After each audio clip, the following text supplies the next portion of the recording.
So hello everyone, good morning. एक बार फिर से आप सभी का आर्यवर्त एकेडमी के ऑफिशियल यूट्यूब चैनल पर स्वागत है। जैसा कि आप सभी जानते ही हैं, आर्यवर्त एकेडमी आप सभी के लिए जितनी भी जॉब नोटिफिकेशंस हैं उससे रिलेटेड जितनी भी आपके लिए इम्पोर्टेंट इन्फॉर्मेशंस हैं वो देने का काम करते हैं। सो आज की इस वीडियो में हम आरपीएससी यानी कि हमारा हमारा राजस्थान पब्लिक सर्विस कमीशन, उसके रिगार्डिंग जो हमारी डिप्टी जेलर की एक रिक्रूटमेंट निकली हुई है इसी साल 2024 में। सो उसका हमारा एग्ज़ाम डेट कब रहने वाला है, उसका एग्ज़ाम कब होगा नेक्स्ट ईयर, तो उसके बारे में डिस्कस करेंगे। साथ में ही मैं आपके साथ में ये डिस्कस कर रहा हूँगा कि इसका हमारा फिजिकल का क्या रहता है और हमारा एग्ज़ाम पैटर्न क्या रहता है, कितने मार्क्स का होता है, कितना टाइम मिलता है, नेगेटिव मार्किंग का सब हम डिस्कस करेंगे।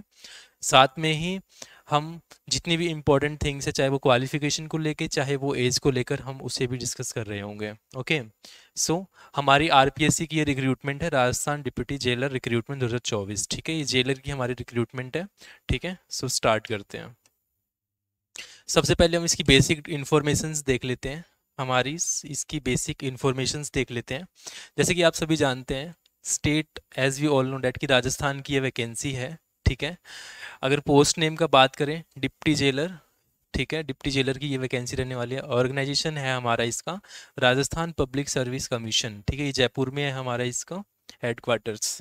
डिपार्टमेंट ये प्रिजन्स डिपार्टमेंट रहेगा, क्योंकि जेलर किस में होता है, प्रिजन। प्रिजन क्या होता है, हमारा जो जेल वगैरह होते हैं उन्हें हम प्रिजन बोल देते हैं ना, जेल वगैरह को हम प्रिजन बोल देते हैं। ठीक है, प्रिजन डिपार्टमेंट का है, तो ये हमारा जेलर की ड्यूटी रहेगी, ऑफिसर रैंक है ये। ठीक है, टोटल वैकेंसीज की बात करें, जैसे कि हम सभी जानते हैं कि इसमें 73 पोस्ट पे ये जो नोटिफिकेशन है आउट हुआ था इसका जेलर की पोस्ट के लिए।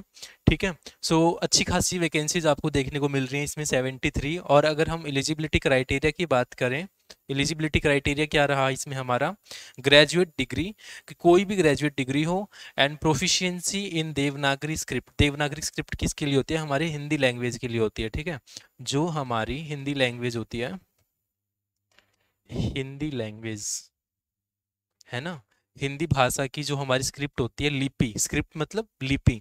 सो देवनागरी लिपि चाहिए हमें, कि देवनागरी जो लिपि है मतलब हिंदी लैंग्वेज आपकी बहुत अच्छी होनी चाहिए, कहने का मतलब ये है इसके अंदर। ठीक है, सो आपका यहाँ पे पता चल गया, आपकी डिप्टी जेलर की है, आरपीएससी इसका ऑर्गेनाइजेशन है, प्रिजन डिपार्टमेंट में आपकी ड्यूटी रहेगी, 73 पोस्ट हैं इसके लिए। आप ग्रेजुएट होने चाहिए, और फॉर्म्स तो इसके ऑलरेडी भरे ही जा चुके हैं। सो हमारा जो इसमें मेन टॉपिक है वो हम एग्जाम डेट्स को डिस्कस करेंगे। साथ में आपकी देवनागरी स्क्रिप्ट भी बहुत अच्छी होनी चाहिए। ठीक है, सो आई होप क्लियर होगा ये आपको। नेक्स्ट अगर हम वैकेंसीज की बात करें, वैसे तो हमें पता है कि टोटल 73 वैकेंसीज हैं, बट अगर हम नॉन शेड्यूल्ड एरियाज की बात करें उसमें हमारी 70 वैकेंसीज हैं, 70 हैं। और शेड्यूल्ड एरियाज की बात करें तो हमारी 3 वैकेंसीज में देखने को मिलेगी। ऐसे करके आपकी टोटल 73 वैकेंसी आपकी इसमें रहने वाली है। ठीक है, नेक्स्ट अगर हम एलिजिबिलिटी क्राइटेरिया की बात करें, अभी मैं आपको वैसे बता ही चुका हूँ इसके बारे में कि आपकी एलिजिबिलिटी क्या रहेगी इसमें। सो एक बार फिर से डिस्कस कर लेते हैं। एजुकेशनल क्वालिफिकेशन क्या है इसकी, candidates must have a graduate degree. आपकी ग्रेजुएट डिग्री होनी चाहिए फ्रॉम आ रिकोगनाइज यूनिवर्सिटी। आपकी रिकोगनाइज जो हमारी रिकग्नाइज जो मतलब आपकी बिल्कुल उसको वो मिली होनी चाहिए। ठीक है, and a good understanding of the Devanagari script and Rajasthan culture. और आपकी एक अच्छी अंडरस्टैंडिंग होनी चाहिए। देखो, जो राजस्थान से स्टूडेंट हैं उनको तो इस चीज़ के बारे में देखने की ज़रूरत नहीं है कि ये देवनागरी लिपि अच्छी है, मतलब हमारी अच्छी है या नहीं है। जो स्टूडेंट्स अलग स्टेट से, लाइक राजस्थान से बाहर के हैं, जो लाइक थोड़े साउथ से होते हैं, नॉर्थ ईस्ट से, थोड़ा उनका लैंग्वेज का बैरियर का इशू आता है, लैंग्वेज बैरियर का। बाकी जो हमारे ये नॉर्थ वाले स्टेट है, हरियाणा, यूपी, राजस्थान, इनमें कोई भी इशू नहीं होता है। सो इस पे थोड़ा सा इतना फोकस करने वाली बात नहीं है। सो राजस्थान का हाँ कल्चर आपको पता होना चाहिए। एज क्राइटेरिया का आपको सबको पता है कि आपकी 1 जनवरी तक आपकी क्या है एज, 18 से 26 होनी चाहिए। ठीक है, 18 से 26 आपकी इसमें एज रहने वाली थी। ठीक है, क्योंकि आपके फॉर्म्स तो इसके ऑलरेडी भरे जा चुके हैं ना। सो ये इन्फॉर्मेशंस हैं उन उन साथियों के लिए भी इन्फॉर्मेशन है जिन्होंने इस साल फॉर्म नहीं डाला, क्योंकि उनके पास में लेक ऑफ इन्फॉर्मेशन था, उन्हें इन्फॉर्मेशन नहीं मिल पाई थी। सो प्लीज़ आप इस वीडियो को अपने प्लेलिस्ट में सेव कर लेना, सो डैट कि आप नेक्स्ट ईयर ऐसी कोई वैकेंसी निकलेगी, आपको पता हो कि ग्रेजुएट लेवल पे आरपीएससी में जेलर रिक्रूटमेंट भी निकलते हैं, सो डैट आप उसके लिए अपना फॉर्म अप्लाई कर सकें। ठीक है, सो जिन साथियों को पता है उनके लिए बहुत अच्छी बात है, वो अपना चीज़ों को और रिवाइज कर लेंगे, है ना, और जिनको नहीं पता है उन्हें पता चल जाएगा कि इसमें क्या क्या हमारी क्वालिफिकेशंस और क्राइटेरिया रहने वाला होता है।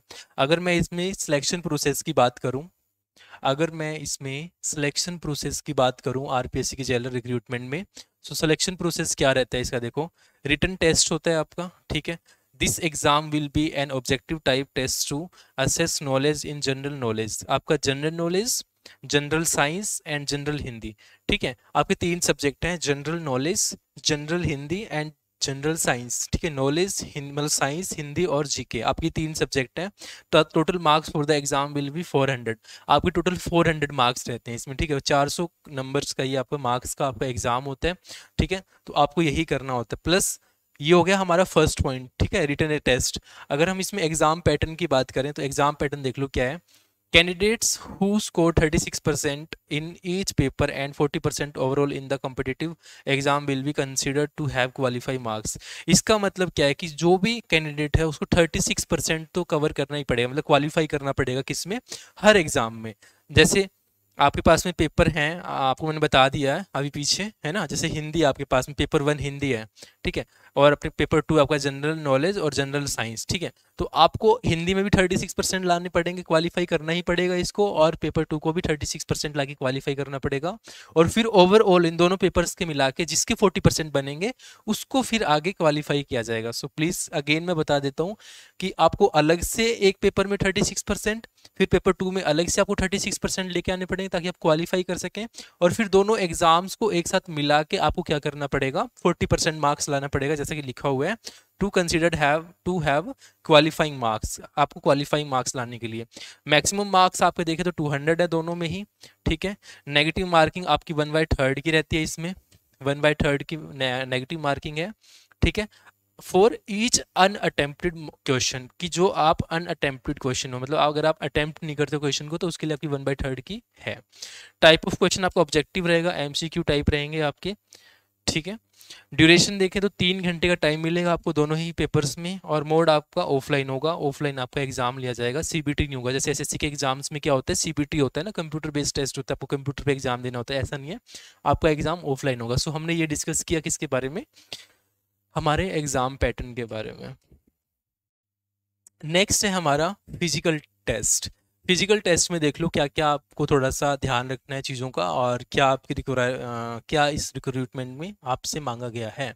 इसमें आपका पीएसटी है एक तो, और एक पीईटी है आपका, ठीक है, एक पीईटी है जिसमें जिसमें क्या किया जाता है, कैंडिडेट की हाइट, वेट और अदर फिजिकल पैरामीटर्स को देखा जाता है, ठीक है। तो जब अगर हम पीईटी की बात करें, फिजिकल एफिशिएंसी टेस्ट की, इसमें आपके ये आपका 100 मार्क्स का हो, जिसमें आपको 50 मार्क्स लेके ही आने पड़ेंगे, मतलब 50%, मतलब 50 मार्क्स तो आपके इसमें आने ही चाहिए। उसके बाद में ही क्या है, जो कैंडिडेट है उसको आगे अथॉरिटीज़ के लिए उसको आगे भेजा जाएगा, ठीक है।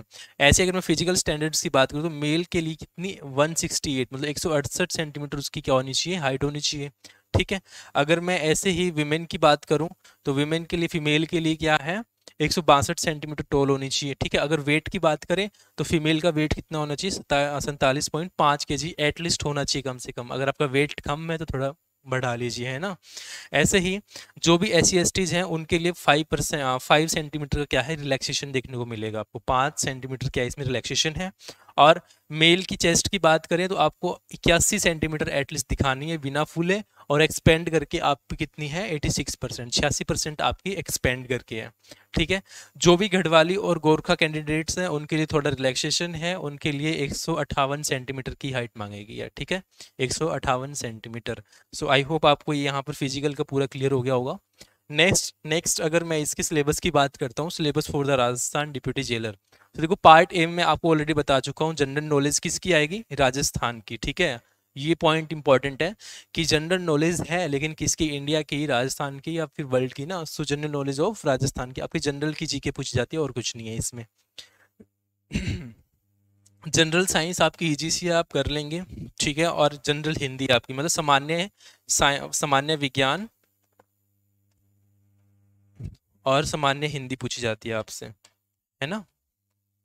ये आपके पार्ट 1, पार्ट 2, पार्ट 3 आ गए। आपका ईच पेपर आपका जनरल जीके का और साइंस का 200 का, हिंदी का आपका 200 का रहेगा। आपको टाइम इसमें 3 आवर्स का मिलेगा, 3 घंटे का टाइम है। और अटेम्प्टेड क्वेश्चंस के लिए आपको 1/3 का नेगेटिव मार्किंग इसमें देखने को मिलेगा। ठीक है, सो आई होप आपको इसके रिगार्डिंग क्लियर हो गया होगा। सबसे इंपॉर्टेंट पॉइंट अभी आता है हमारा, जो कि है एग्जाम डेट को लेकर। इसका जो आपका एग्जाम है वो नेक्स्ट ईयर 13 जुलाई 2025 को होगा। So please mark this date on calendar कि आपका एग्जाम 13 जुलाई को होने वाला है। सो प्लीज़ उसके अकॉर्डिंगली अपनी प्रिपरेशन कर लीजिए, सो डैट कि आप अच्छा परफॉर्म कर पाए अपने एग्जाम्स में। और साथ में यहाँ तक हो गया हमारा। So all the best guys, आप अपनी प्रिपरेशन अच्छे से कीजिए। आई होप कि you would like this video and आपको यहाँ से इन्फॉर्मेशन मिली होगी अपनी जेलर रिक्रूटमेंट को लेकर। अगर आपके कोई डाउट्स थे तो वो भी क्लियर हो गए होंगे। So please like this video and share with your friends and subscribe our YouTube channel. So आज के लिए इतना ही, थैंक यू।